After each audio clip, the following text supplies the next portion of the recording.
A cada novo lançamento de alguma LLM, todo mundo quer saber o quantos bilhões de parâmetros esse modelo novo tem, seja do ChatGPT, do DeepSeek, do Gemini, e todo mundo se interessa o quanto ele é maior, o quanto ele é mais poderoso, quanto de bilhões de parâmetros ele tem em comparação aos modelos da geração anterior, porque obviamente isso é empolgante, um modelo maior ele tem mais capacidade de raciocínio, mais capacidade de abstração, ele tem uma vasta gama de temas que ele foi treinado, que ele sabe discorrer sobre, ou então se é um modelo de imagem, a qualidade de imagem que ele gera ou que ele pode editar fica cada vez melhor e mais realística.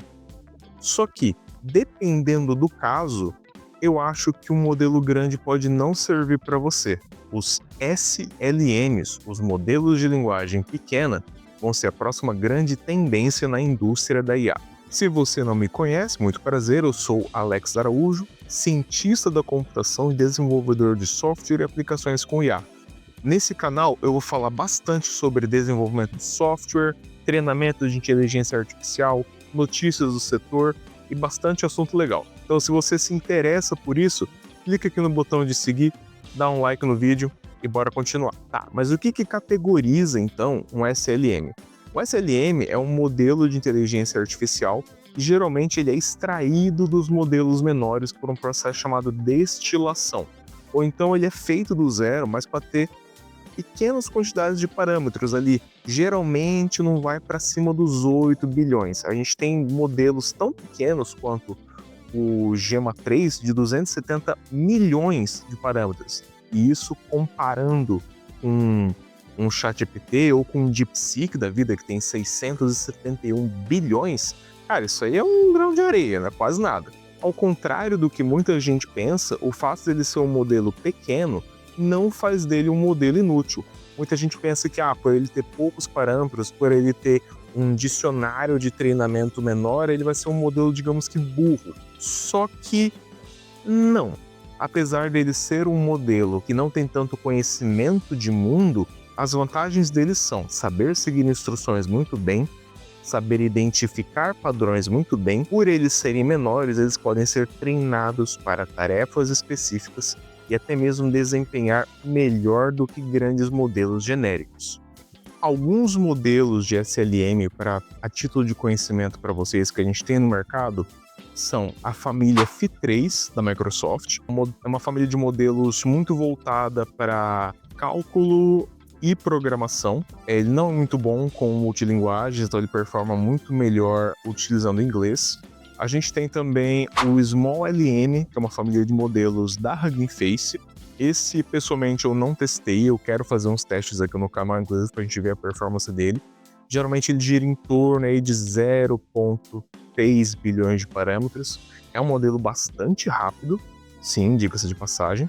De acordo com alguns reviews, ele tem pouco conhecimento de mundo e eu ainda não vi a capacidade multilingual dele, mas ele parece bastante promissor. A gente tem também o Gemma 3, que eu já citei, o menor deles de 270 milhões de parâmetros. Esse aí eu já dei uma testada, vou fazer um vídeo também demonstrando ele aqui no canal, e ele tem uma capacidade de processamento de linguagem humana e uma capacidade multilingual muito boa, então ele entende português muito bem. E é um modelo que eu acho que pode servir de base para a maioria das aplicações empresariais hoje aqui no Brasil, já que ele consegue entender muito bem a nossa língua. A gente tem também alguns modelos do DeepSeek, de 1,5 bilhões de parâmetros. A gente tem também o Qwen, se não me engano, acho que o menor deles tem 600 milhões de parâmetros, esse também mais voltado para programação, lógica, matemática. E se eu não estou enganado, ele também tem capacidade de tooling, né? Então você consegue fazer um agente com ele para chamar ferramentas. E a gente teve também um lançamento recente da Meta, que é o Mobile LLM R1, que ele foi pensado para ser executados em aparelhos de ponta, então são celulares, tablets, notebooks um pouco mais fracos. Esse eu ainda não testei. Pela descrição, ele também é melhor para capacidades lógico-matemáticas e de código, e ele não performa bem em outras línguas, ele performa muito bem em inglês. Esse eu também estou muito interessado em testar no canal. Então, assim, você vê que as variedades de modelos na indústria hoje são bem grandes. Então, só você escolher um mais adequado para a sua necessidade e você treinar ele de acordo com a aplicação que você quer. Seja para coleta de dados de documentos, seja para sumarização de texto, ou então seja para você fazer um agente de atendimento em um assunto específico.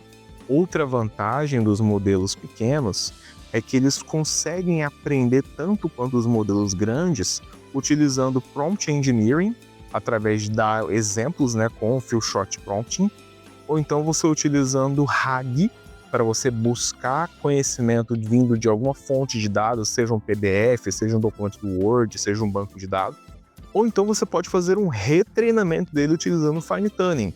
E pelo fato de ele ser um modelo pequeno, ele demora muito menos para ser treinado do que se fosse treinar um modelo maior. Então você pode ter um especialista em uma tarefa custando muito menos poder computacional e muito menos tempo para ser treinado. Tá, mas o que isso tem de diferença para a sua empresa ou então para a aplicação que você está querendo implementar a inteligência artificial? Bom, modelos muito grandes, eles dependem de bastante poder computacional para serem executados. Então você precisa de um hardware bem caro. Nessa minha máquina aqui, um PC doméstico, eu tenho uma placa de vídeo, uma RTX 4060. Até onde eu fiz os meus testes, eu consigo rodar um modelo de 12 bilhões de parâmetros, mas obviamente um pouco gargalado. Então, se você não tem um hardware tão potente da sua empresa, modelos menores são ideais. Ah, mas eu vou resolver pagar a chave de API para o ChatGPT, ou então API para o Gemini ou para o DeepSeek, e eu vou usar um modelo gigante porque sim, porque eu quero. Legal, você pode ir pagar por uma chave de API. O ponto é, você vai ser cobrado pelo tanto de tokens que você consumir. Tanto que você digitar no prompt de entrada, quanto nos que você tiver de resposta de saída. Se você não tiver controle dessa contagem de prompts, aí, meu amigo, você tá lascado com a fatura no final do mês, porque a paulada vai vir grande. Modelos SLM, pelo fato de conseguirem ser executados em computadores que até nem precisam de placa de vídeo, pode ser um notebook doméstico. Você consegue rodar ali um modelo de 1 bilhão de parâmetros de boa. Se você usar ele e treinar para uma tarefa específica, você consegue economizar muito dinheiro em tokens que você estaria utilizando nas APIs da OpenAI, da Gemini, do DeepSeek, etc. E quais são os exemplos de aplicações que eu posso usar um modelo de linguagem pequena? Bom, se a sua empresa é uma empresa do ramo de saúde, é uma empresa de um ramo mais regulado, como por exemplo contabilidade, advocacia, onde você já tem um escopo fechado de conteúdo, ou então você tem regras de compliance, ou você está sobre um conselho gestor, um CRM, um CRP da vida, você tem responsabilidade sobre os dados que aquele modelo gera, ou as respostas que ele dá. Então, se você terceiriza para um modelo que não é muito específico, ele pode acabar falando coisas que não são realidade. Ele pode, pela sua natureza probabilística, acabar preenchendo lacunas durante a sua geração que não coadunam com conteúdo técnico. Então vamos pegar aqui, por exemplo, uma empresa que mexe com produtos veganos e 100% naturais. Se eu fizer uma pergunta como, vocês têm algum produto que seja bom para um problema de pele, acne, problema bem comum. Ele vai, conforme os dados do seu treinamento, falar o que ele sabe sobre acne. E ele pode, muito provavelmente, citar algum ingrediente que não seja de origem natural, coisa que para a sua empresa não faz sentido, você quer apenas ingredientes naturais. Então você confiar num modelo de linguagem grande que não seja treinado especificamente para o domínio do seu negócio pode não ser muito ideal.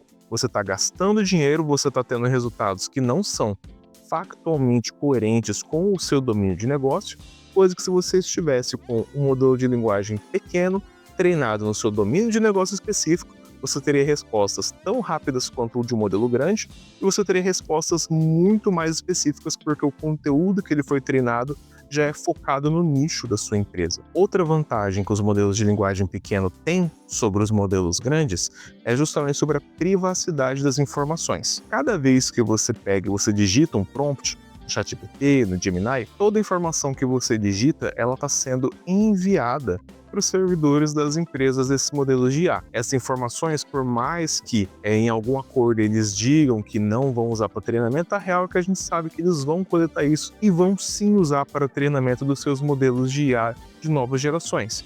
É assim que eles fazem no ramo de negócio deles, e é justamente por isso que boa parte dos modelos tem uma tolerância muito grande de uso gratuito, porque eles estão coletando suas informações para poder treinar os modelos, e você acha que é por bondade. E quando a gente está falando de empresas, de negócios, tem informações que não podem vazar, que podem ser segredos comerciais, que podem ser informações privadas de funcionários, fórmulas de algum produto, ou então alguma metodologia específica que você desenvolveu, que você trabalha no seu negócio, e que isso não pode vazar para a concorrência. Querendo ou não, pelo fato das suas informações serem usadas para treinamento, a empresa de IA desenvolvedora, né, uma Google ou uma Anthropic que desenvolve o Cloud, ou até mesmo a OpenAI que desenvolve o ChatGPT, eles não vão fazer diferença disso, eles não vão pegar e filtrar os dados que são privados dos dados que não são.